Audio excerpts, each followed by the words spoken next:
તો મિત્રો, આપણે જે હમણાં થોડા દિવસ પહેલા અત્યારે વાતચીત થઈ હતી, મેં તમને કીધું હતું તમારા માટે હું હવે આપણે નવું સેશન ચાલુ કરશું કે રાજકોટની જૂની જગ્યાઓ પ્લસ એના ઇતિહાસ અથવા તો રાજકોટની કોઈ એવી વાત હોય કે જે હજી ઘણા ઓછા લોકોને ખબર હોય, એમ જે રાજકોટમાં ઘણા ટાઈમથી રહેતા હોય છે, બહુ વર્ષોથી, એને કદાચ ખ્યાલ હોય છે. અત્યારની નવી જે જનરેશન જે રાજકોટમાં આવે છે, બરોબર, એને હજી એ બાબતનો ખ્યાલ નથી કે રાજકોટની શું હિસ્ટ્રી છે, એના જૂના વિસ્તાર કેવા છે. તો એના બાબત આપણે અત્યારે ચર્ચા કરશું ખાસ. તો મિત્રો, અત્યારે આપણે આવી ગયા છીએ ધર્મેન્દ્રસિંહજી કાપડ માર્કેટની અંદર, જે રાજકોટનું આપણે કહી શકીએ કે હંધાઈથી જૂનામાં જૂની માર્કેટ છે, બરોબર. એને અનુલક્ષીને આપણે એક શું કે વડીલની સાથે વાત કરશું કે આ શું છે, આનો ઇતિહાસ શું છે, આખી આખી સ્ટોરી, બરોબર. આખો વિડીયો જોઈજો અને કોમેન્ટ ખાસ કરજો કે હવે તમે આગળ શું જોવા માંગો છો. તો ચાલો આપણે વિડીયોને આગળ વધારીએ. શું કે કાકા, મજામાં? ખૂબ આનંદમાં ભાઈ. શું નામ તમારું? મારું નામ છે હિતેશ કોટક. હા, આ આપણે કેટલા ટાઈમથી ધંધો કરો કાકા? હું 5મી પેઢીએ બેઠો છું અને લગભગ 100 વર્ષ ઉપરથી અમારી આ દુકાન ચાલુ છે. બરોબર. સ્ટેટે જ્યારે માર્કેટ બનાવી, રાજકોટ સ્ટેટ શ્રી લાખાજીરાજ સાહેબ એમને જ્યારે આ માર્કેટ બનાવી ત્યારે અમારા પૂર્વજોએ આ જગ્યા લીધેલી અને ત્યારથી ઉત્તરોત્તર હું અહીંયા બેસું છું. આ જે જગ્યા છે, બરોબર, તમને કેટલું ગમે? તમે બાળપણમાં અહીંયા આવતા હશો જ્યારે બની છે ત્યારે શું માહોલ હતો આખું, અત્યારે તમે શું કહેવા માંગો? જ્યારે સ્ટેટે આ જગ્યા બનાવી ત્યારે આખા રાજકોટ ઠાકોર સાહેબ શ્રીનો એવી ઈચ્છા હતી કે આખા સૌરાષ્ટ્રનો એક મોલ તરીકે, જેને અત્યારે આપણે મોલ ગણીએ છીએ, એવી ભાવનાથી પબ્લિકની સુવિધા માટે થઈને આવી 2-3 માર્કેટો બનાવેલી હતી. જેમાંની એક આ કાપડ માર્કેટ છે.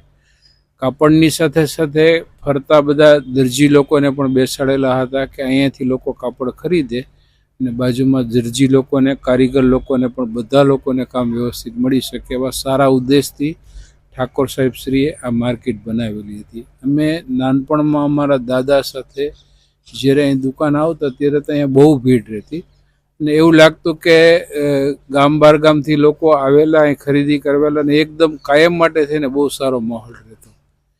આપણે જે બાંધકામ થયું, બરોબર, એ પછી કાંઈ બીજા કાંઈ નવા બાંધકામ કે અથવા કોઈ રિનોવેશનનું કામ કરવામાં આવ્યું છે કે?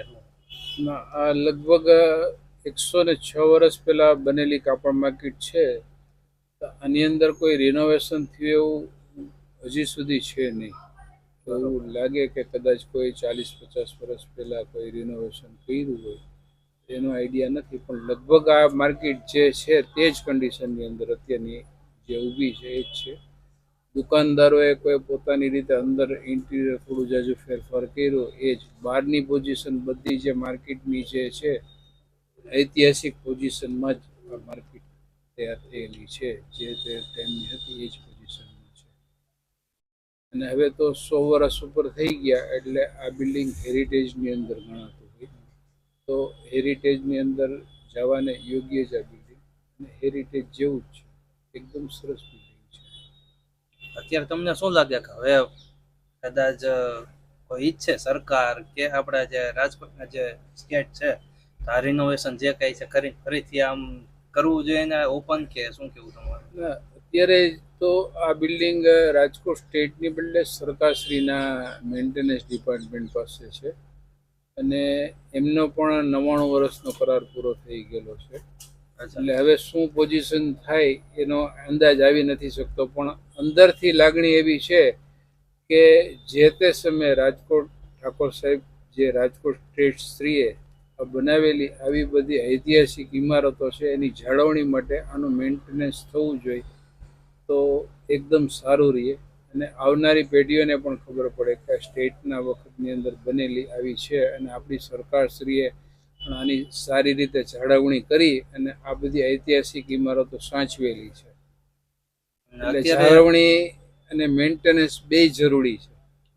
અત્યારે આ ઐતિહાસિક ઇમારત છે તો આટલું બધું સરસ બાંધકામ કે અત્યારે આપણે જોઈએ છીએ કે જે હાલના ટેકનોલોજીના યુગની અંદર બનેલી વસ્તુઓ કોઈ પણ બનાવેલી, કોઈ પણ પ્રાઇવેટ બિલ્ડિંગ હોય અથવા તો ગવર્મેન્ટના કોઈ પણ પ્રોજેક્ટ હોય એની અંદર 10, 20, 25 વર્ષની અંદર તો એ ભૂકો બળી ગયા હોય છે અને ઘણા આપણે પેપરની અંદર અવારનવાર પણ એવા જોઈએ છીએ કે ગવર્મેન્ટના નવા પ્રોજેક્ટ હોય કે કોઈ પ્રાઇવેટ પણ એવા નવા પ્રોજેક્ટ બનેલા હોય એ પણ પૂરની અંદર કે કોઈ પણ વાતાવરણની અંદર ઓલું થતા એનો વિનાશ થતો હોય છે, ધ્વંસ થતું હોય છે.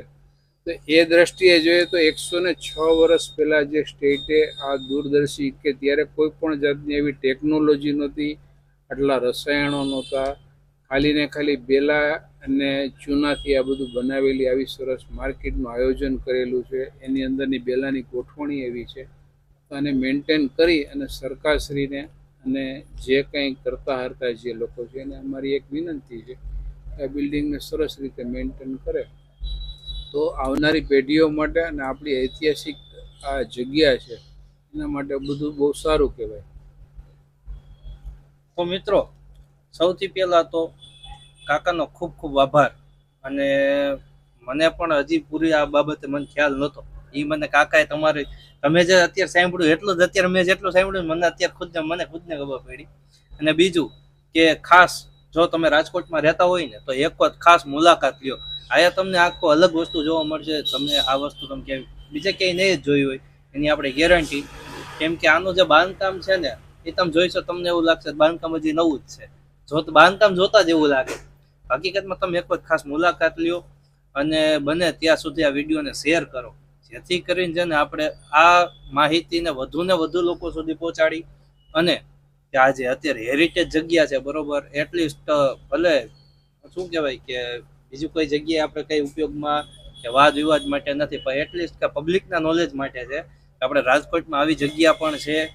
અને રાજકોટની અંદર રહેતા તમામ માણસો કે જે વડીલો હોય છે એને કદાચ ખ્યાલ હોય છે આ બાબતનો, પણ આપણી જેમ જે કોઈ યંગ જનરેશન છે પ્લસ કન્સ્ટ્રક્શનની લાઇનમાં છે અથવા આર્કિટેક્ચરનું ભણે છે, સ્ટડી કરે છે, ખાસ એકવાર મુલાકાત લ્યો અને તમે જોવો વગર ટેકનોલોજીનું કેવું બાંધકામ છે. અને જે હજી હાલની તકે એમ કે અડીખમ ઊભું છે. માઇનોર એવો સમય જતા અત્યારે જે કંઈ માઇનોર એવો હોય પણ એને ના બરાબરનું તમે કહી શકો કે આ ઇસ્યુ ન કહેવાય એમ. ખાસ એક વખત મુલાકાત લ્યો આયા. અને જો વિડીયો તમને ગમે તો વિડીયોને લાઈક કરો, ખાસ કોમેન્ટ સેક્શનમાં જણાવજો. કેમ કે તમે જે કોમેન્ટ કરશો તેનાથી અમને મોટિવેશન મળશે, પ્રોત્સાહન મળશે અને આગળ જતા આપણા જે આવા શું કહેવાય ધાર્મિક કયો કે પરંપરા કયો કે ઐતિહાસિક કયો, હેરિટેજ કયો કે આને લગતા હિસ્ટ્રીને લગતા આપણે વિડીયો આગળ ચોક્કસ આગળ લાવશું. તો ખાસ વિડીયોને લાઈક કરો, કોમેન્ટ કરો અને ચેનલ સબસ્ક્રાઈબ કરો, વિડીયો શેર કરો.